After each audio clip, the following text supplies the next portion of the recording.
Kung ikaw yung lalaki na may mataas na pangarap o ambisyon, kailangan mo mapanood ang video na ito. Alam mo ba minsan, ang pangarap mo mismo ang nagiging dahilan kung bakit hindi ka umuusad sa buhay. Alam kong kakaiba itong pakinggan dahil buong buhay mo, tinuruan kang mangarap ng malaki, hindi ba? Ngunit paano kung ginagamit mo lang pala ang salitang pangarap para makatakas ka sa realidad?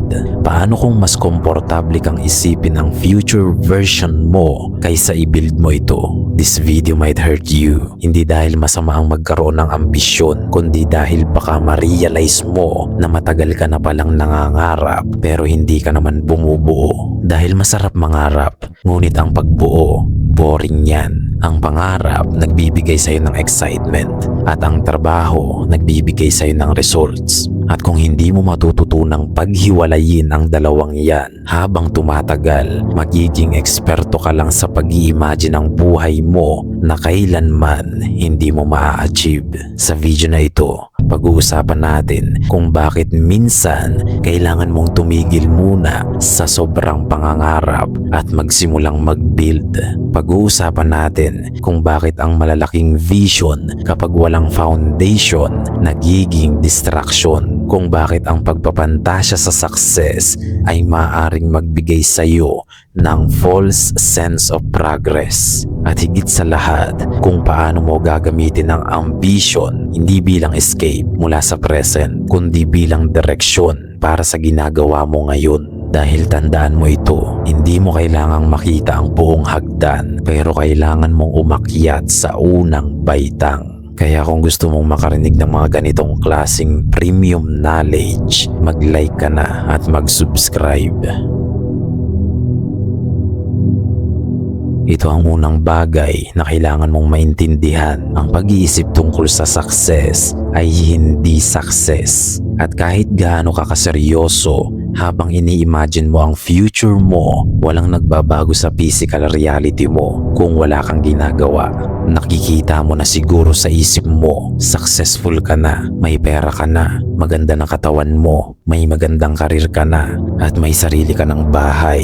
Maybe you're imagining yourself walking into a room na lahat nakatingin sa'yo. Pero pagkatapos ng imagination mo, bumalik ka sa kama, bumalik ka sa phone, bumalik ka sa distractions, at bukas, pareho pa rin ang buhay mo. Naunawaan mo ba kung saan nagiging delikado ang pangarap?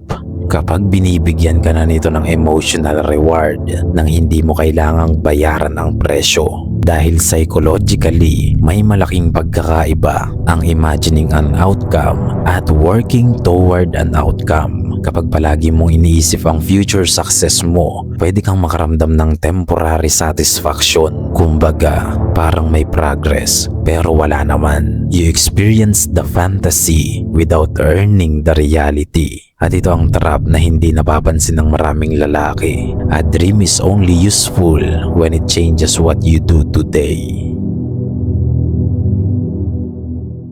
May mga lalaking gustong maging CEO pero hindi kayang maging consistent sa simpleng trabaho.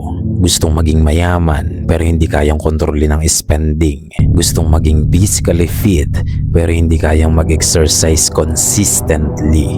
Gustong maging respected pero hindi kayang panindigan ang sariling salita. Gustong maging great ngunit hindi kayang maging disiplinado sa ordinaryong araw. Yan ang kontradiksyon. Gusto mo ang destination pero ayaw mo ng journey. Gusto mo ang result pero ayaw mo sa process.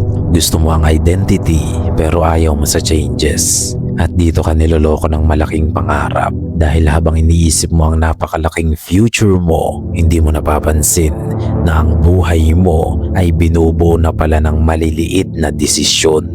Lakan, hindi ka magkakaroon ng extraordinary life gamit ang ordinaryong pamumuhay. Ngunit hindi rin ibig sabihin na kailangan mong gumawa agad ng extraordinary move. Kailangan mo lang gumawa ng ordinary things extraordinarily, consistently. Dahil diyan nagsisimula ang tunay na transformation. Gusto mong baguhin ang future mo, ngunit lagi mong hinihintay ang future para magsimula ka. But your future is being built right now. Kung paano ka gumastos ngayon, yun din ang magiging financial reality mo kalaunan. Kung paano mo tinatrato ang katawan mo ngayon, yun din ang magiging physical condition mo kalaunan. Kung paano mo hinaharap ang discomfort ngayon, yun din ang magiging character mo kalaunan. Nasusundan mo ba yan? Ang future mo ay hindi isang lugar na pupuntahan mo. Ang future ay ang magiging consequences ng mga ginagawa mo ngayon. Ito ang transition na kailangan mong gawin. Stop obsessing over the size of your dream. Start obsessing over the quality of your standards. Dahil ano ang silbi ng pangarap mong maging milyonaryo kung ang standard mo sa sarili mo ay late, unfocused, undisciplined, impulsive, laging naghahanap ng validation at laging naghihintay ng motivation. Hindi mo kailangan ng bagong vision board. Kailangan mong magtaas ng standard. Kumbaga, hindi mo kailangang mangarap ng mas mataas. Baka mas kailangan mong mamuhay ng mas mataas kesa sa kasalukuyan mong standards. Maraming lalaking gustong ipakita agad ang ginagawa nila. Post dito, story doon, update sa lahat. Pero pagkatapos ng ilang linggo, wala na. Bakit? Dahil madalas, ang public performance ay nakapagbibigay sa iyo ng ilusyon na parang na-achieve mo na ang isang bagay kahit wala pa naman talaga. Nakuha mo ang atensyon, nakuha mo ang compliments. Bigla kang nakaramdam na parang may achievement ka na. Pero ang totoo, wala ka pang naitatayo. Let the results speak when they are ready. Because privacy is protection. Kapag hindi lahat ng ginagawa mo ay kailangan mong ipakita, mas konti lang din ang external validation na kailangan mong habulin. At kapag hindi mo kailangang ipakita ang progress mo, mas makakapag-focus ka sa totoong progress talaga. Don't perform the process, do the process.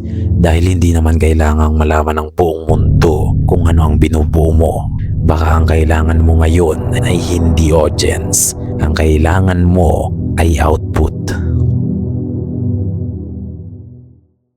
Lakan, hindi masama ang mangarap ng malaki. Ang masama ay gamitin mo ang malaking pangarap para takasan ang maliliit na responsibilidad na nasa harapan mo. Huwag mong gawing personality ang pagiging ambitious. Patunayan mo ito. Huwag mong gawing identity ang pagiging future successful. Build until the evidence speaks for you. Dahil ang buhay mo ay hindi mababago ng kung ano ang kaya mong isipin. Mababago ito ng kung ano ang kaya mong ulitin. Kaya huwag mong sayangin ang oras mo sa kakaisip at kakaplano ng future. Gawin mong mas maganda ang present mo sa pamamagitan ng mga bagay na may tunay na consequences sa future. Gayunpaman, marami ang makakapakinig, ngunit ilan lang ang makakaunawa. Hanggang sa muli, lakan.